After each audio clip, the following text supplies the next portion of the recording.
안녕하세요, 여러분. 한 왕조가 500년 넘게 이어졌다고 하면 그 비결이 뭘까 궁금하지 않으세요? 그 중심에는요, 바로 단 한 권의 책이 있었습니다. 국가의 운영체제 그 자체였던 법전, 경국대전. 오늘 이 이야기에 한번 푹 빠져보시죠. 자, 그럼 바로 본론으로 들어가서 이 엄청난 질문부터 한번 던져볼게요. 아니, 도대체 어떻게 한 왕조가 500년, 그러니까 5세기 동안이나 버틸 수 있었을까요? 이게 정말 가능한 일일까요? 그 답이 좀 도발적일 수 있는데요. 바로 이겁니다.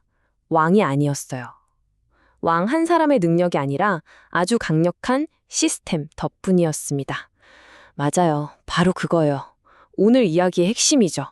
개인을 뛰어넘는 제도의 힘.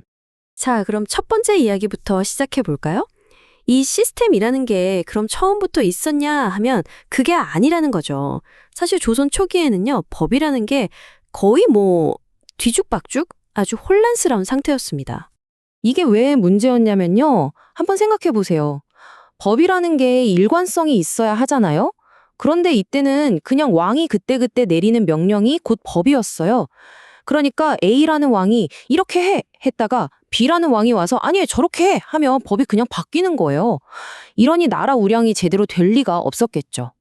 불안정하고 비효율적이고 총체적 난국이었던 거죠. 그래서 이 혼란을 끝내기 위해서 정말 어마어마한 프로젝트가 시작됩니다. 이건 법 몇 개 고치고 그런 수준이 아니었어요. 말 그대로 한 세대가 통째로 바뀔 정도의 시간을 쏟아부은 국가적인 대사업이었습니다.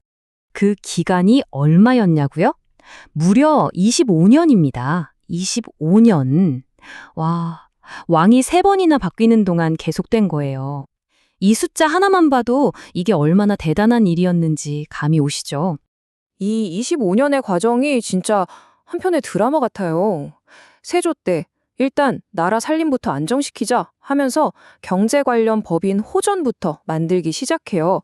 그러다가 성종 때 와서는 그걸 바탕으로 신묘대전이라는 첫 버전을 내놓고요.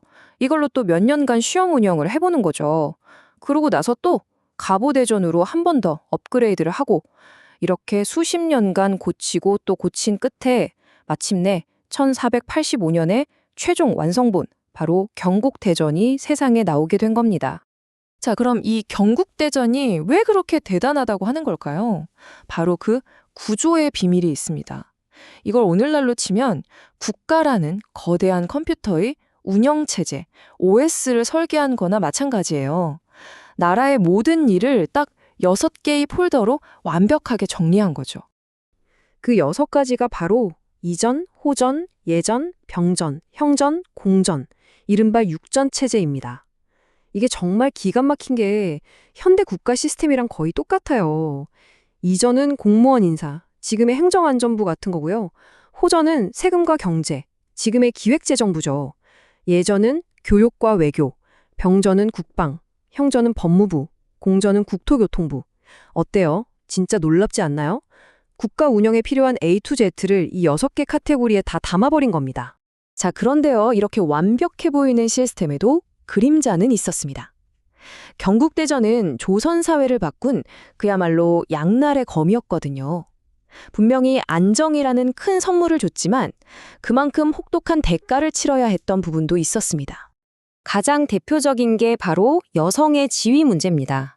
그 이전 왕조인 고려시대만 해도요, 여성들이 재산 상속도 받고 남편이 죽으면 재혼도 하는 게 비교적 자유로웠어요. 그런데 경국대전이 이걸 완전히 바꿔버립니다. 아주 엄격한 가부장제를 법으로 그냥 딱 못 박아버린 거죠. 여기에 정말 충격적인 조항이 하나 있는데요. 재혼한 여성이 낳은 아들은 절대 관직에 오를 수 없다. 바로 이 조항입니다. 이게 무슨 뜻이겠어요? 사실상 양반 여성은 재혼하지 말라는 거잖아요. 평생 한 번의 결혼에 목숨을 걸어야 했던 정말 가혹한 족쇄였습니다.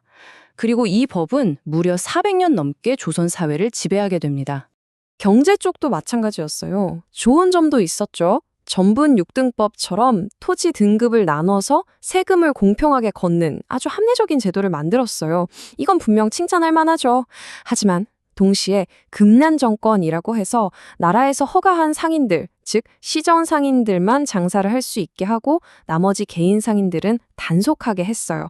이게 결국 수백 년 동안 자유로운 시장 경제의 성장을 가로막는 족쇄가 되어버렸습니다. 자, 그럼 이제 진짜 중요한 질문이 남았죠.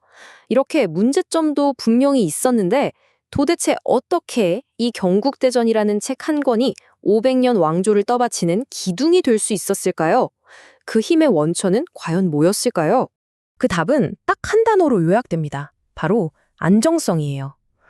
이게 무슨 말이냐면 어떤 왕이 폭정을 하든 신하들끼리 아무리 치고받고 싸우든 심지어 나라에 큰 전쟁이 터져도 이 경국대전이라는 국가의 기본 룰, 이 시스템만큼은 절대 흔들리지 않았다는 겁니다. 그 어떤 위기 속에서도 나라가 완전히 무너지지 않게 꽉 붙잡아주는 마지막 버팀목이었던 거죠. 얼마나 대단하게 여겼냐면요. 후대 왕들이 법을 새로 만들거나 고칠 때도 이 경국대전만큼은 절대 건드리지 못했어요. 이건 마치 헌법 같은 거였어요. 원본은 그대로 두고 속대전이나 대전 통편처럼 새로운 법을 추가하는 일종의 업데이트나 패치 방식이었던 거죠. 원본 파일은 절대 수정 불가. 이게 철칙이었습니다. 그래서 결국 경국대전은 이런 이름으로 불리게 되어 조종성헌, 조상들이 만들어주신 영원히 바꿀 수 없는 법이라는 뜻입니다. 단순한 법전이 아니었죠. 거의 종교적인 믿음의 대상, 국가의 정신이자 영원 그 자체였던 겁니다. 결국 어떻게 한 왕조가 500년을 버텼냐는 질문에 대한 답은 바로 여기에 있는 겁니다. 왕이 아닌 시스템, 바로 조종성헌의 힘이었던 거죠.